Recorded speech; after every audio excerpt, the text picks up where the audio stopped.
Hello everyone, hopefully you're having a great day today. Merciless Vaughn here, back with another Dokkan battle video, and in this one we have the EZA details for not only the Captain Ginyu, but the other Ginyu Force units.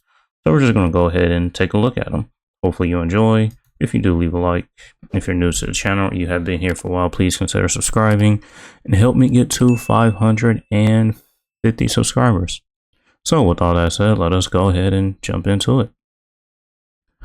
Alright, so first things first, we're just going to go ahead and start off with the Captain Ginyu here.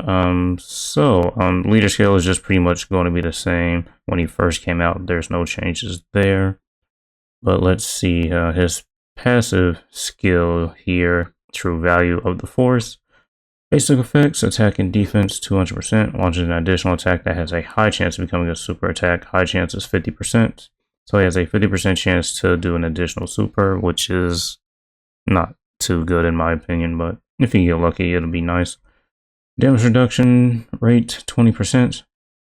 Ginyu Force category allies key +1, attack and defense 60%, and chance of performing a critical hit 20%.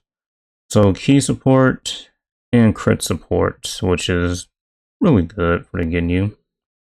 So when attacking with 2 or more key, attack and defense 150% per Ginyu Force category ally on the team. Attack and defense 20% up to 100%. When there's another Ginyu Force category ally on the team, attacks are effective against all types and high chance of launching an additional super. So he has two 50% chances to do an additional super. Me personally, I don't like it. Either do a guaranteed or just don't do it at all. I don't even really like the 70%, honestly. For one turn from the character's entry turn, when HP is 70% or more at the start of turn, chance of performing a critical hit and damage reduction rate 30%. So he's going to have, 50% damage reduction and a 50% chance to crit his very first turn. So his super attack effects, he raises defense and raises attack for 1 turn and causes immense damage to the enemy. So he's not going to be stacking attack. This looks like he's just going to be stacking defense.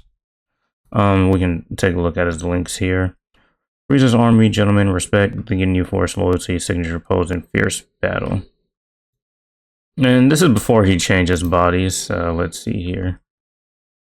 Go over here. Yeah, after the body change, we can take a look to see what are the requirements for it. So basic effects, recovers 59% HP, pretty good, and that's a nice heal.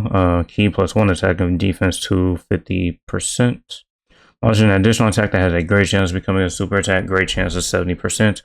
Attacks are effective against all types, damage reduction rate 50%. When attacking, attack 150%, chance of performing a critical hit 50%, great chance of launching an additional super attack. Or receiving an attack 150% defense, chance of evading enemies attack 50%. When there's an ally whose name includes Jace on the team, foresees enemies super attack. So if you have a Jace on the team, you'll get a Scouter, which is pretty good for, I guess, the turn that Ginyu is going to be on. And then in his super attack effect, after he body changes, he greatly raises attack. So in base, he's going to be stacking defense and he's going to be greatly raising attack after he transforms. Alright, cool. Alright, really quick, since I just couldn't really see the active skill conditions, yeah.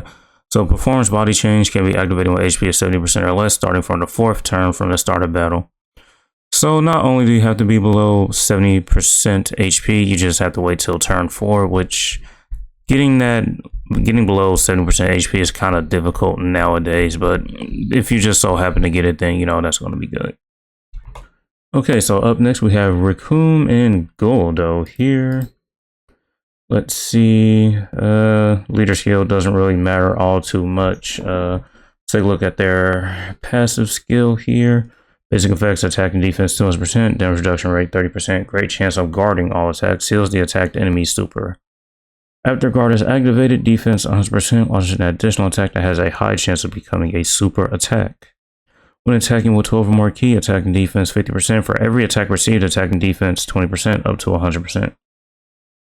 When there is an ally whose name includes Ginyu attacking in the same turn, guards all attacks, damage reduction rate 30% before attacking, and stun the attacked enemy.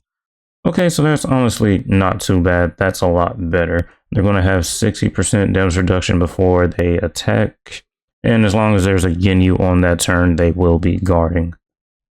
Greatly raises attack and defense for one turn, causes supreme damage to enemy, and greatly lowers attack and defense. Alright, not too bad. Pretty good. Their link skills. Freezes armies, freezes minions, Ginyu Force, Brutal Beatdown, Signature Pose, Loyalty, Fierce Battle. That's pretty much it for Raccoon and Godo. We can look at Berter and Jace now. Leader skill, doesn't really matter too much.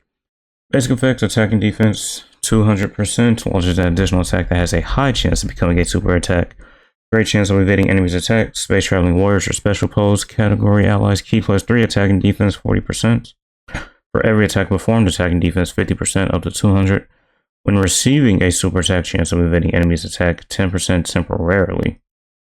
When there is an enemy whose name includes Ginyu attacking in the same turn, chance of evading enemies' attack 10% within the turn before receiving an attack. All allies attack and defense 30% for 2 turns. So if you have a Ginyu on the team, say if you want to run the double AGL Ginyu, then you'll just basically have 2 turn support up for the entire fight. Actually, it's going to be 70% support because they have 30% base, and then when there's Ginyu, 30%. So yeah, 70% support, which is honestly pretty good. Well, for the turn that they're going to be on anyways. They do have a great chance to dodge, but when they're receiving a super, they'll have 80, and then when Ginyu's on the same turn, he's going to have 90% dodge. So basically a 90% chance to dodge. If it's a super attack, everything else is just going to be 80%.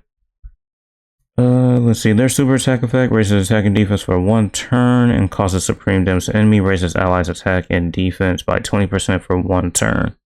So they really want you to try to put them in slot 1 and have Ginyu in slot 2 really, but they're just probably going to be, they don't dodge that super attack, they're more than likely going to die.